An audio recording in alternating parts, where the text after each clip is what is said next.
ओडिशा में बीजेपी की सरकार बनते ही दोषियों के हौसले बुलंद हो गए हैं। 25 साल पुराने मामले में एक दोषी ने सुप्रीम कोर्ट का दरवाजा खटखटाया है और अपनी रिहाई की मांग की है। अब दोषी के इस मांग की टाइमिंग पर सवाल उठे हैं। आखिर क्यों गिर गई ओडिशा की सरकार, क्यों उठने लगे ये सवाल, देखिए इस रिपोर्ट में। ओडिशा में नवीन पटनायक का 24 सालों का किला ढहा और बीजेपी की सरकार बन गई। अब जानकार कह रहे हैं कि बीजेपी राज्य को संभाल नहीं पा रही है। ये आरोप अब और भी ज्यादा गहरे हो गए हैं और इसकी वजह है 25 साल पुराना एक मामला। दरअसल 1999 में ग्राहम स्टेन्स और उनके 2 नाबालिग बेटों की जान लेने वाले दोषी दारा सिंह ने अपनी रिहाई की मांग की है। उसने 25 साल से ज्यादा वक्त जेल में बिताने के आधार पर उम्र कैद की सजा माफ करने की गुहार लगाई है और अब सुप्रीम कोर्ट ने ओडिशा सरकार से उसकी सजा माफी याचिका पर 6 हफ्तों में फैसला लेने को कहा है।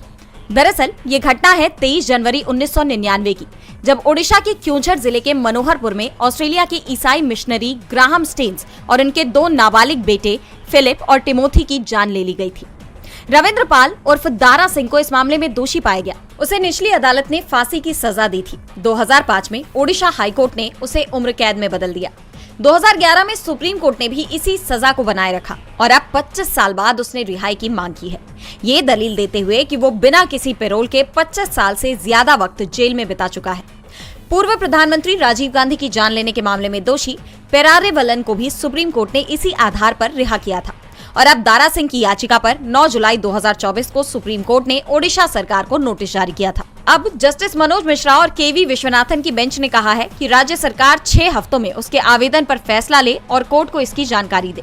ऐसे में अब दारा सिंह की याचिका की टाइमिंग पर सवाल उठ रहे हैं, क्योंकि 24 साल से नवीन पटनायक की सरकार थी, तब तक इस दोषी की इतनी हिम्मत नहीं थी। लेकिन अब जब राज्य में बीजेपी की सरकार आ गई है तो दोषी ने रिहाई की मांग कर दी।